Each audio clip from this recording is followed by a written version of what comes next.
Hello and welcome into another edition of the Scorching Start on the Birds Broadcast Network. I'm your host, Sammy Miller, alongside your broadcasters, Ian Nicholas and Dylan Pescatore. We are back on the road at Red Wilson Field, the home of the YD Red Sox, after last night's game got canceled due to the field conditions, but it was canceled at around 4:30, so the players and coaches were able to get a night off.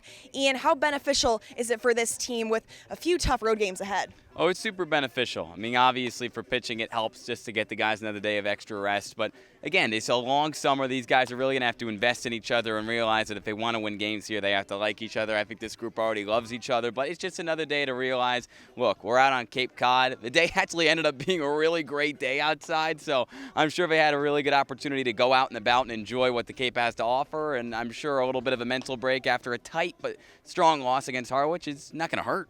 And now Joe Oyama has stepped in to be the leadoff hitter because Austin Overn is now with Team USA. Those are some pretty big shoes to fill, but he has been on a roll. 8 hits in the last 5 games. Dylan, what have you been liking from Joe? Yeah, Joe is kind of like Austin Overn 2.0. He gets on base, he makes a lot of contact, and he's doing all the small things correctly. Defense has been great at second base for Joe. He gets the ball in play when runners are in scoring position, and he's done everything right so far as a Firebird. And the last time the Firebirds faced the YD Red Sox, it didn't go their way. They lost 4-1, but that was before the Firebirds' offensive breakthrough. So, Ian, what have been those big adjustments that we've been seeing the Firebirds at the plate? Firebirds have just struck out a lot less, and they've worked better in negative counts. And obviously every team wishes they could say the same thing, but it just was so much more apparent because they went on that 5-game skid where, those were some big issues. So I think overall, top 4 in the order has been super consistent. Consistency was hard to find in this offense through the first 5-10 games of the year. Now that the top of the order is continuing to get on base and guys are striking out less, the offense is getting a little more consistent. Even in that loss to Harwich, I liked how the guys were swinging the bat. And starting on the mound today for the Firebirds is Jake Peppers, and he has already faced the YD Red Sox before. He had a great outing, 4 1/3 innings with 5 strikeouts. So how much do you think that's going to help him going in today and really setting the tone for the Firebirds early on? Yeah, rosters are ever changing. However, there are some still standpoints in this YD lineup that he will face like he did last time. Today, his slider was electric last time. He's got to continue to get the swing and miss on that pitch along with the curveball, stay with the fastball for strikes, and once again, like he did last time, no walks. Now, Ian, the question is, who should the Firebirds be looking out for in the batting order for the YD Red Sox? Well, his name is Hunter Hines, and he hits a lot of home runs. And in a ballpark that's 352 feet in center field and 340 down the line and right, for a lefty, that hurts. Hunter Hines, he knows how to mash the baseball in really any ballpark, though. He's one of the best players in the SEC at Mississippi State, and he was held quiet the last time these two teams played. So interested to see. He'll probably be 3 or 4 in the lineup for Scott Pickler tonight, wondering if he's going to wake up in his second meetup with his team this year. And you guys know the routine. I need the keys to the game. Dylan, you're up first. Well, let's start with this. YD, 3 straight wins, and all of them have come from behind, including a 6-run comeback in the 9th inning against Harwich. What do they have to do tonight? Good bullpen pitching, 6-9. Orleans has got it so far. Continue on tonight. Ian, how about you? What's your key? When you get runners on base, just like we were talking at the beginning of the year, drive them home. It's a small ballpark. Maybe you can drive a few of them home with the long bomb. Eddie Micheletti and Jay Casey in the lineup tonight. I want to see one of them hit a home run. They've got the power to do it. This is the perfect ballpark to do it in. It definitely is the perfect ballpark. It should be a very fun and exciting game, and make sure you stay tuned for a lot more on the Scorching Start. All right, let's go to war, boys. You guys keep it out. I'm now joined alongside Firebirds manager Kelly Nicholson. Coach, yesterday's game got postponed, but it was called at 4:30, so you guys were all able to have a night off. How much do you think that will help you guys moving forward with some tough road games ahead? Yeah, it helped me for sure. Don and I got to go out and have a nice dinner and spend some time together.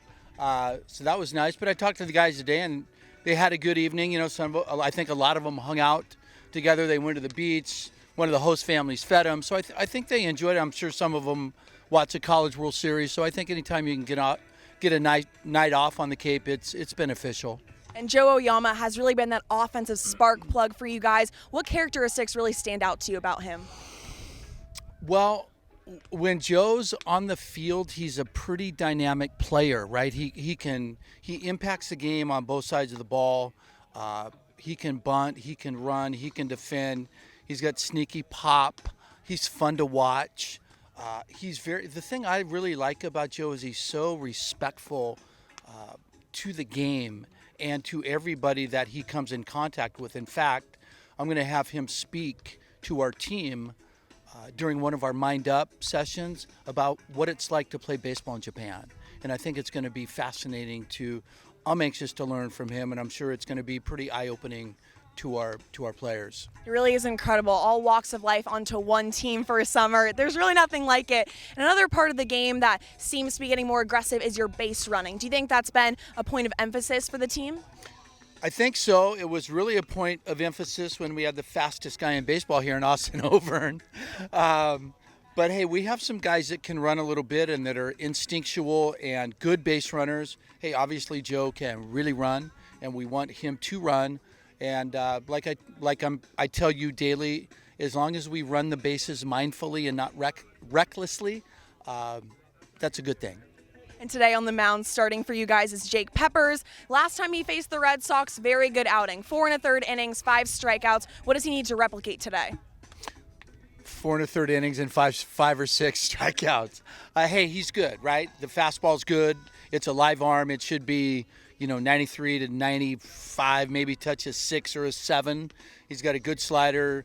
His changeup is coming along, and he's competitive, man. He likes to pitch and he loves to compete. So anytime Jake Peppers toes the rubber for you as your starter, you got a good chance.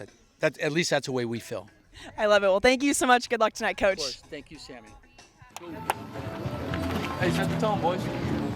I'm now joined alongside Georgetown's first baseman, Jake Hyde. Now, Jake, you're originally from Connecticut, so growing up, did you ever come out to the Cape? I actually never did. I came once. We have family friends who have a house in Chatham, so we went there once as a little kid, but this is my first time back in a while, so it's great to be here. And we're about 2 weeks into the season, so how have you been enjoying it so far? It's been awesome. I love playing here.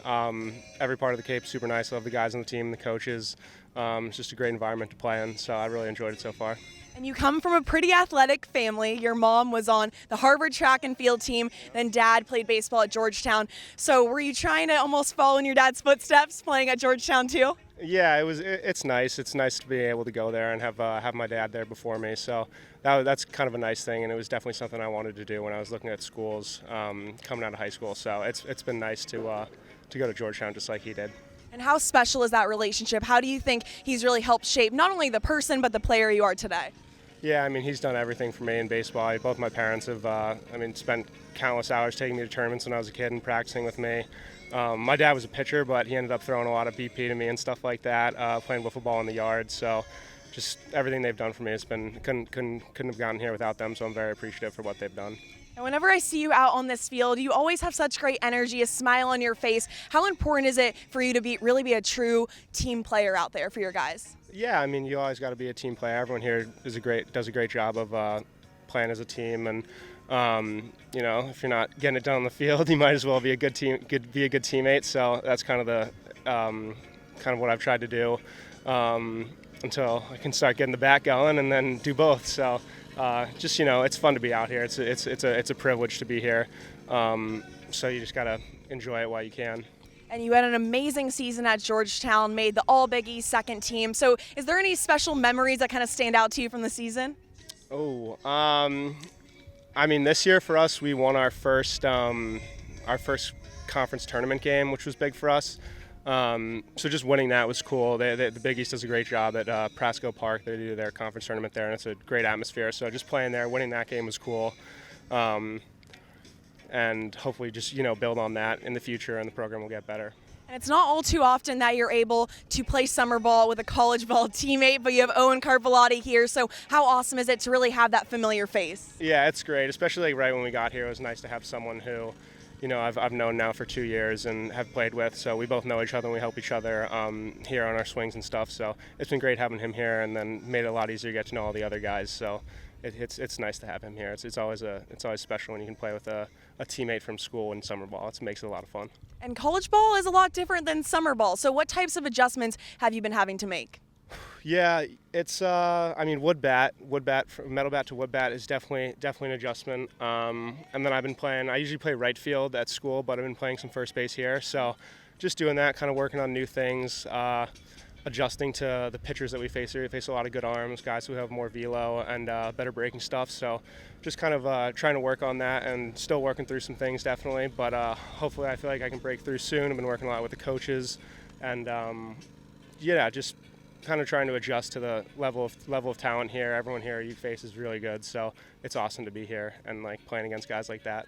And the team as a whole seems to be so close. Infield, outfield chemistry seems to be awesome. So how important is it to have that good connection? Yeah, we get along really well. It's very important. When we had that I don't know how many games we lost in a row, but we had a little skid there.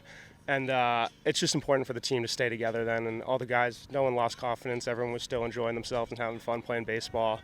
And that's that kind of, I think, helped us turn it around a little, went on a little winning streak here.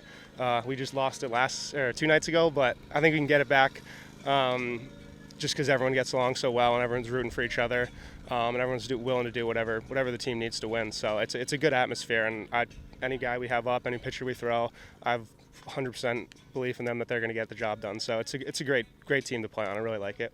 And Jake, I've heard that you are kind of a chess player. So have you been able to play chess with any of the guys yet? No, not here. I really just play it on my phone. I played as a little kid. I did chess club in up until third grade. But I've gotten back into it now, and I like it. So there you go. Also, last question. You are the team Riddler on everyone says Jake is the ultimate Riddler. So do you have a Riddler for everyone watching? I have a couple. The best one. This one's kind of easy. It's like a math riddle. They're all math riddles. You got 4 people on one side of a bridge, and they all need to get to the other side. It takes person A a minute to get across, person B 2 minutes, person C 5 minutes, and person D 10 minutes. Only 2 people can cross at one time, and it's dark, so you have 1 lamp. So basically only 2 people can cross at one time. You always need a lamp. So you need to go 2 people across, send 1 back, and you need to get everyone across the bridge in 17 minutes. And you have to figure out how to do it. That was like the first one that I gave all the guys, and then they ended up getting it. So it's a tough one though. That sounds insane. Did anybody get it? They got it eventually, yeah. Was there someone who got it first on the bus? I'm trying to think. I think it was a group of 3 guys were working on it, and then everyone started getting it, and then we've done a bunch more riddles now. So there have been guys who have definitely stumped me on some riddles. So we got a lot of smart guys on the team now, and it's fun. Well, there you go. Firebirds fans, I'm with the Riddler. Make sure you hit him up if you need any riddles whatsoever. But thank you so much and good luck tonight. Thank you. Appreciate it. That'll do it for this edition of the Scorching Start on the Birds Broadcast Network. Make sure you tune in at 4:45 when the Orleans Firebirds take on the Red Sox.